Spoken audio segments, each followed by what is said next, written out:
banks of the Wabash River in southwest Indiana, you'll find an unlikely town. New Harmony is a small community, 2 centuries old and still going strong. What began with some lofty ideals was reimagined as a vision of utopia, and for some people, those ideas live on in a spirit of creativity and connection that makes it a place like no other. It was special, and I traveled a lot in my life in business, and I've been a lot of neat places, and I don't think I've ever been anywhere that was more captivating than New Harmony. In the next few minutes, you'll see some of the things that make this such a unique place. Quite a bit different. So we're going to have some rinsing issues.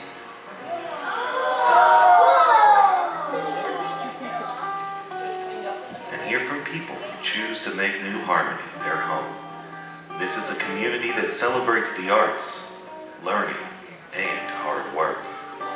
You'll do it? Will you do it? All right, now we're going back there. It is a place where every individual is welcome to contribute and enjoy the beauty of New Harmony.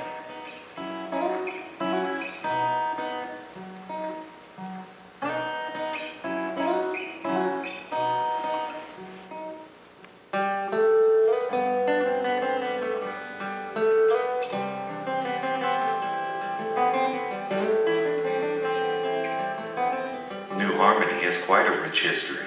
The town was founded 200 years ago when George Rapp and his followers, the Harmonists, came here to work and live according to their religious ideals. They were on a quest, they were on a religious quest to create the perfect society.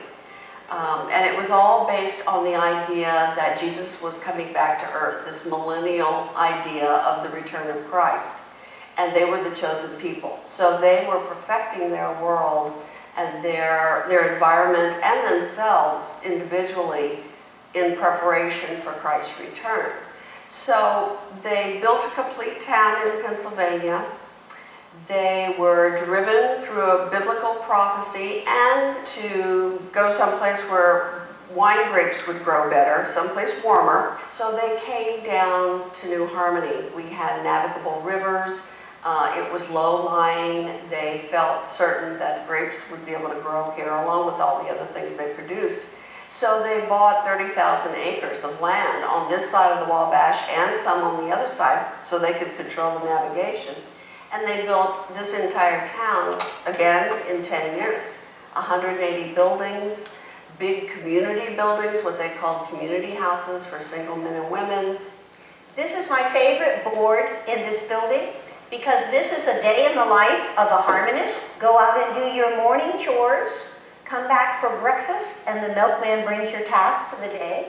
Work, work, work. Lunch at 9. Work, work, work. Dinner at noon. Work, work, work. Snack at 3. Work, work, work. Supper at 6. At 10 o'clock in the morning, everything stops during harmonist time, and they march to the church to pray.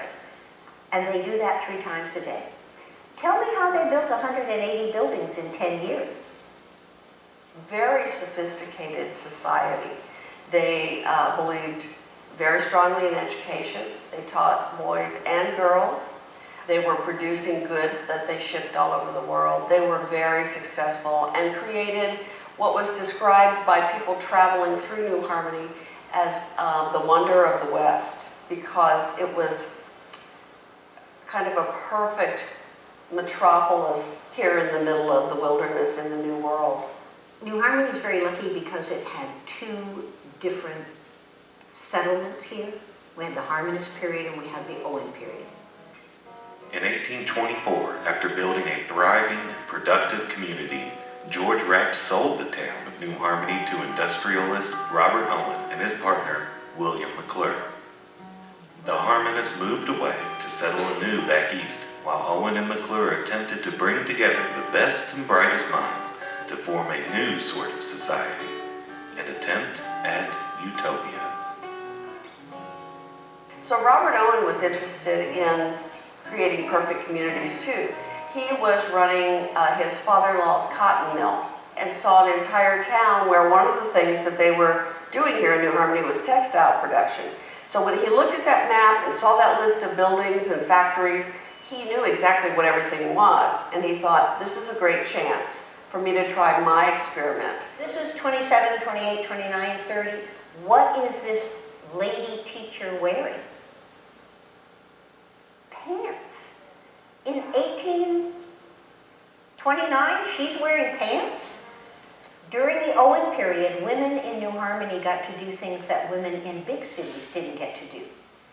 Robert Owen's son, Robert Dale, brought forth legislation in Indiana that women could own property. Way ahead of their time.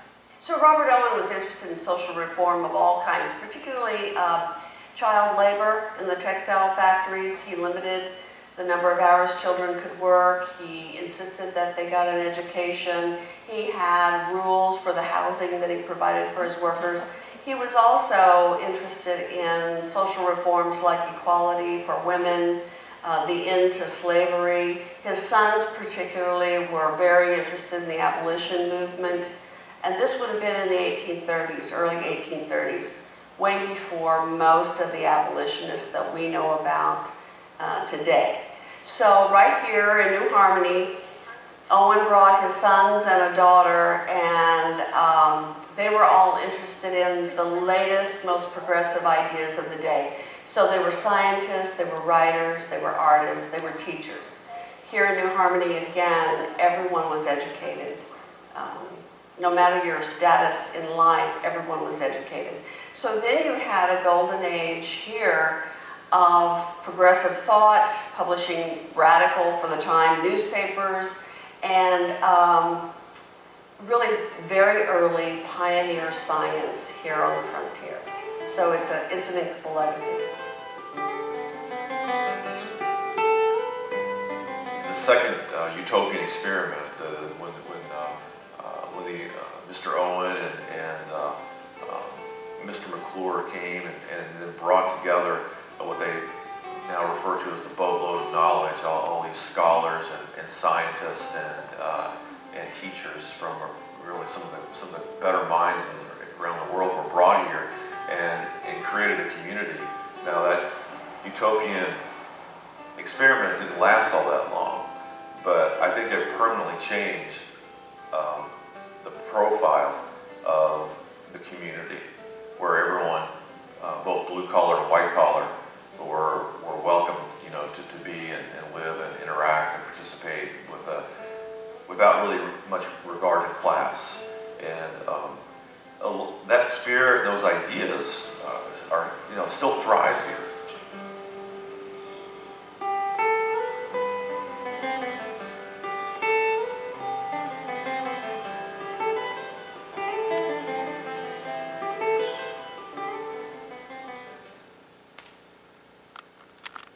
Is the legitimate source of power and riches.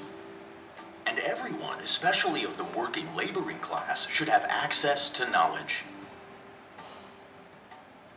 McClure moved to New Harmony, Indiana in 1826.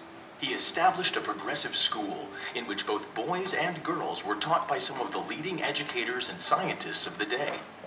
They were instructed in the practical subjects of botany, zoology, mathematics, geology, and chemistry.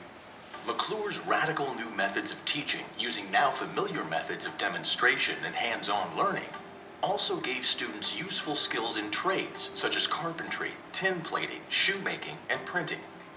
Through the establishment of a printing press called the School of Industry, McClure's students published The Disseminator of Useful Knowledge. Planned as a way to share McClure's views on politics and education, the Disseminator's content ranged from scholarly essays about education and social issues to articles about the natural sciences and geometry. It also, however, included practical topics on the proper way to hold a conversation or how to prevent smoky chimneys. The paper was distributed to organizations and individuals McClure believed would be receptive to the ideas he was promoting. McClure even had a box of Disseminator newspapers sent to England, so it would be circulated on both sides of the Atlantic. In addition to printing the newspaper, This small school press printed half a dozen books about various subjects on science. Thomas Say, one of the authors of several books printed by the school press, wrote a 7-part book entitled American Conchology, or Descriptions of the Shells of North America. Illustrations were added to provide a more accurate depiction of the shells and insects being described. Thomas Say's wife, Lucy, was a skilled artist who drew 66 of the 68 delicate illustrations used in his book. In order to complete these beautiful illustrations, Lucy's sketches were painstakingly engraved onto copper plates, which were then used to create black and white prints. Each print was then colored by hand, a task that was both tedious and time-consuming. The school's print shop utilized a cast iron hand press that was developed in 1817 and used throughout the 1800s. This kind of press employed movable type, a system of printing in which molded pieces of lead with letters on the ends could be moved around to spell different words.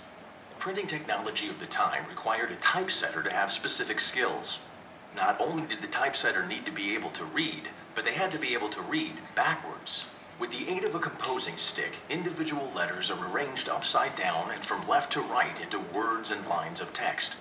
In order for a typesetter to be more efficient, they memorized the location of individual letters and font types within specific type cases or trays. Type cases are designed with compartments of various sizes and arranged according to a letter's frequency of use. So the more commonly used letters, such as E, I, O, and S, are placed in the largest compartments in the center of the tray. Type cases are also arranged on stands, with the capital letters being kept in the upper cases and the non-capital letters stored below. The terms upper and lower case letters are still in use today. Completed lines of type are placed in a metal pan called a galley. When the galley is full, the lines of type are tied together and slid into a metal frame or chase. The chase is usually lying on a large, flat stone called an imposing stone. Sometimes, as in the case at New Harmony, a second-hand tombstone was used. The purpose of the imposing stone is to make sure that all the letters are exactly the same height. Once the chase is full of columns of type, everything is wedged together using metal spacers called coins. A pair of coins is pulled tightly together by twisting a coin key. Then the page is said to be locked up and ready to be put to bed. Ink is applied to the typeface and a sheet of paper is placed onto the tympan. The tympan helps protect the typeface from the direct impact of the press. The frisket is then lowered and the bed is rolled under the platen of the press. A lever is pulled to make the platen go down, applying 18 to 20 pounds of pressure to the typeface. It only takes a second for the ink to be transferred to the paper. Then the bed is rolled out, opened up, and there is your printed page of newspaper. Although William McClure's newspaper did not exist long after his death in 1840, other newspapers continued to be published in New Harmony for decades. Several papers existed for only a few years, but the New Harmony Register and the New Harmony Times had successful long runs. The New Harmony Register was founded in 1867 by Charles Slater, a Civil War veteran. The Register was printed until his son, Harry Nick Slater, retired in 1932. When Nick closed the shop, he left all of the equipment in place. The equipment stayed virtually untouched until it was displayed as an exhibit in the 1960s. Slater's shop was later moved here to the 3rd floor, its original location, for permanent display.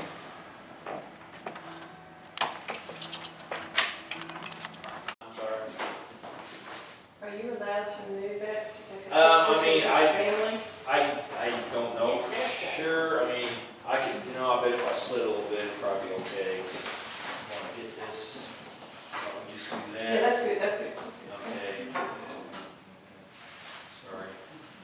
That's pretty darn good. And then it turns out he's not related, but Oh, we don't know that. We're trying to find that out. Oh, okay. See Kenny? At the Show you. this Berkshire House. Yeah. And wagons too, I think. Yeah. Yep. SEE? Well, SEI. Transportation. SEAY, that's what we are, was the chocolate that Oh. comes out of San Francisco. Oh. There is a C, there's a SEE Omaha. and SEAY, so it could be both. Oh, And in the SEA. Revolutionary War, it was John SEE, but that is our direct descendant, so. But it was probably spelled by someone else, very possibly. Yeah. And when I got They married, sound I did not realize when I married that my husband had a whole spelling to his name. I thought it was like Richie Z, Richie Cunningham. And Bill that did, yeah. Right, because everybody can do